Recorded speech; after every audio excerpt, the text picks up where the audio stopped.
तो नमस्कार, आदाब, सत श्री अकाल दोस्तों। स्वागत है आप सभी का क्रिकेट लाइन गुरु चैनल में। मैं हूं प्रफुल्ल। और दोस्तों, आज के इस वीडियो में, यानी कि 2022 का हमारा आखिरी वीडियो, थंबनेल आपने देखा किस शख्स के बारे में हम बात करने जा रहे हैं। कुछ चीज़ें हैं जो हम आपके सामने एकदम क्रिस्टल क्लियर रखेंगे, जिससे जो सोशल मीडिया में बातचीत चल रही है, कुछ ऐसी मिसलीडिंग इन्फॉर्मेशन सामने आ रही हैं, वो चीज़ें साइड हटें और आपको एक सीधी एक इन्फॉर्मेशन मिले। तो इस बारे में, इस पूरी घटनाक्रम के बारे में, ऋषभ पंत की एक्सीडेंट की अभी लेटेस्ट अपडेट क्या है और क्या कुछ हुआ है, टाइमलाइन पूरी आपके सामने साफ तरीके से रखने की कोशिश करूंगा। तो और जो भी इन्फॉर्मेशन मैं दे रहा हूँ, ये एक प्रॉपर चैनल के थ्रू आई हैं, ऑथेंटिक जो आपके बंदे हैं उनकी तरफ से आई हैं। तो मैं सभी चीज़ों को आपके सामने रखने की कोशिश करूंगा। तो इस वीडियो को दोस्तों पूरा जरूर देखें, और चैनल को सब्सक्राइब नहीं किया है तो फटाफट से सब्सक्राइब करें, जिससे आपको मिलती रहे क्रिकेट से जुड़ी तमाम अपडेट्स। दोस्तों, सबसे पहले आप सभी को नए साल की बहुत बहुत शुभकामनाएं। मैं अब सीधे हाजिर हूँ आपके सामने 2 तारीख को।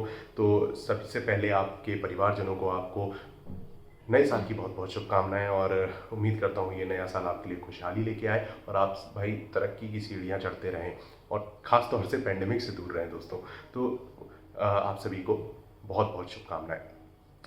सबसे पहले अब बात करी जाए ऋषभ पंत की। फ्राइडे का दिन, 5:30 बजे सुबह का वक्त। भाई अमूमन ऐसे वक्त पे नींद दोस्तों आती ही है। ये समय ऐसा होता है जब हर इंसान को मतलब नींद हावी होती है। तो पलक झपकी, गाड़ी चल रही थी और डिवाइडर से टकराई, पल्ली तरफ गिरी, रोड के मतलब दूसरी एंड पे आके गिरी। यहाँ तक चीज़ें हमने देखी। आग लगती हुई नज़र आई गाड़ी में। जो वीडियोज़ हमने अभी तक देखे हैं, जो सरफेस हुए हैं सोशल मीडिया पे, उसके दौरान ये सारे घटनाक्रम होता है।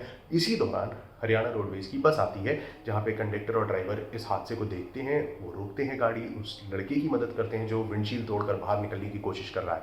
अब यहाँ पर दोस्तों सबसे पहली बात जो सामने आ रही है कि भाई यंग लड़का है और हो सकता है इन्फ्लुएंस में हो किसी चीज़ के, तो नहीं, he was not under any influence of alcohol. और ये चीज़ें मेडिकल रिकॉर्ड्स के तौर पर भी साफ हो चुकी हैं।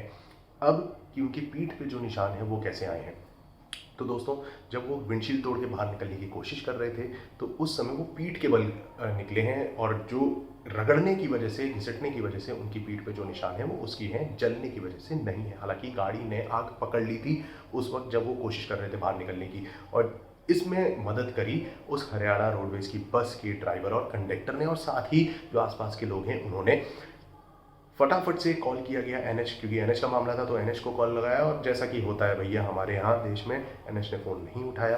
पुलिस को कॉल लगाया गया, पुलिस आई, एम्बुलेंस का जुगाड़ किया गया और उन्हें पास ही के सक्षम अस्पताल में उन्हें ले जाया गया। अब यहाँ तक पे अगर हम देखें तो भाई जो बस ड्राइवर हैं और कंडक्टर हैं, पानीपत डिपो की तरफ से उन्हें सम्मान मिला, रुड़की की जो बस सर्विस है वहाँ से मिला, यानी कि उत्तराखंड सर्विस की तरफ से, उत्तराखंड रोडवेज की तरफ से उन्हें सम्मान मिला है। लेकिन दोस्तों ये बात सम्मान की नहीं है, ये बात है इंसानियत की, आपकी और मेरी। अगर हम रास्ते में चल रहे हैं, हमें कोई भी एक्सीडेंट होता दिखता है, तो अमूमन क्या होता है, आदमी गाड़ी धीमे करेगा लेकिन नज़ारा देखता हुआ चल देगा और बताएगा कि भाई ऐसे हुआ होगा, वैसे हुआ होगा, गाड़ी ऐसे निकल रही होगी, तेज़ ही होगी।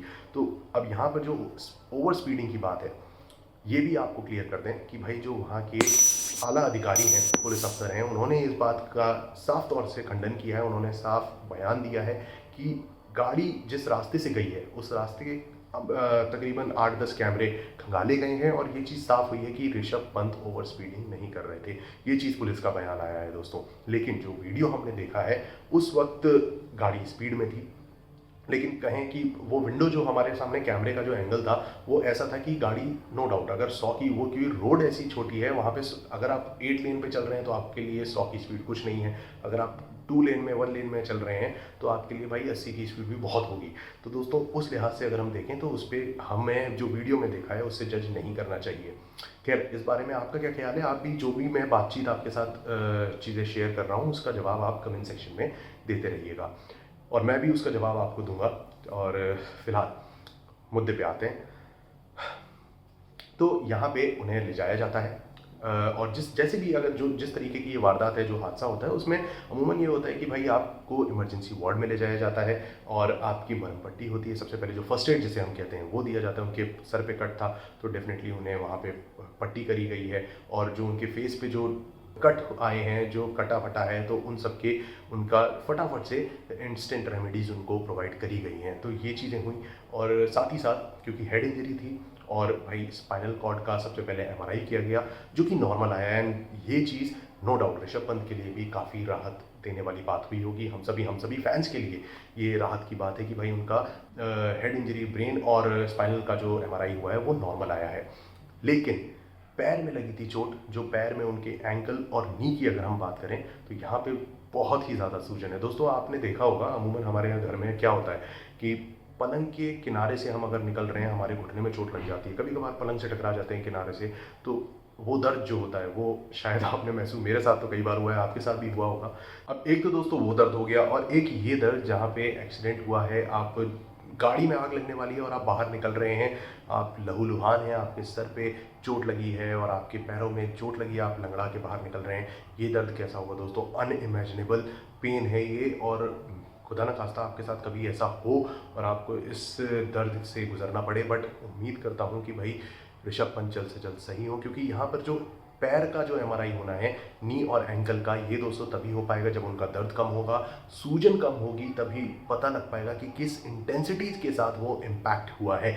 और इन सब के चलते दोस्तों हमें शायद 1-2 दिन रुकना पड़े, क्योंकि जब वो दर्द कम होगा, सूजन कम होगी, तो एमआरआई का जो साफ तौर से जो पिक्चर है वो हमारे सामने कल यानी कि 1 या 2 तारीख तक साफ हो जाएगी। और इसी के साथ दोस्तों DDCA जो Delhi and district cricket association है वो भी मैक्स हॉस्पिटल पहुंच चुकी है। सक्षम से उन्हें मैक्स हॉस्पिटल लेके गए थे, जहां उनके फेस की जो प्लास्टिक सर्जरी है वो हुई थी, जो छोटे मोटे जो उनके कटे फटे थे फेस पे, जो घाव हुए थे, वो सारे साफ करे गए हैं। और आगे की जो कार्रवाई है, जो मेडिकल कार्रवाई है, वो पूरी करी जाएगी मैक्स हॉस्पिटल में। DDCA वहाँ पहुँच चुकी है, और जो उनके मैनेजिंग डायरेक्टर हैं उनकी तरफ से भी बयान आ गया है कि भाई जैसी भी सिचुएशन है, अगर सुधार आता है या जैसा भी है, अगर उन्हें एयरलिफ्ट करके दिल्ली लाना पड़ा तो वो भी किया जाएगा, और जिसकी साफ तौर से हमें पिक्चर कल तक क्लियर हो जाएगी। फिलहाल के लिए दोस्तों उम्मीद थी कि 31 तारीख को उनका जो एमआरआई के स्कैन्स हैं वो सामने आएंगे, लेकिन अभी तक ऐसा नहीं हुआ है।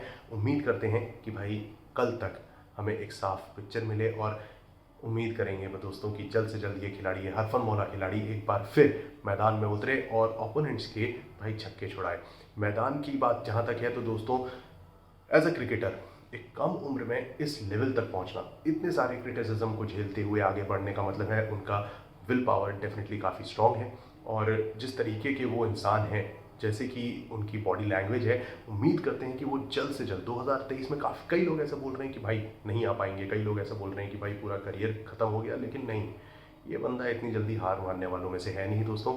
ये बंदा वापसी ज़रूर करेगा। हार्दिक पांड्या को 2 साल ज़रूर लगे भाई, याद है वो दिन आपको कि जब उन्हें स्ट्रेचर से बाहर लेके जाया गया था, 2 साल लगे और वो बंदा वापस आया है, टीम इंडिया को संभाल रहा है भाई। कैप्टन है वो इस बार T20 इंटरनेशनल्स के, और भाई वाइट बॉल में उन्हें वाइस कैप्टनसी का ओहदा मिल चुका है। तो ये हार्दिक पांड्या की जर्नी है, लेकिन Rishabh Pant is no less. भाई वो बंदा वापसी करेगा।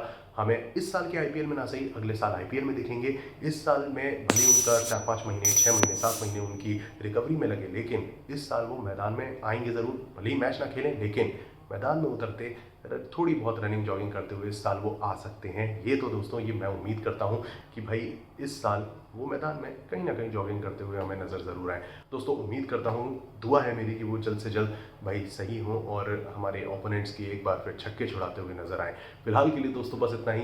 मैं जल्द हाजिर होऊंगा अगले साल यानी कि 2023 को ट्यूसडे को आपके सामने BBL की इन्फॉर्मेशंस के साथ और मैचेस के प्रेडिक्शंस के साथ। सो स्टे ट्यून्ड, सेफ रहें, और आप सभी को नए साल की बहुत बहुत शुभकामनाएं।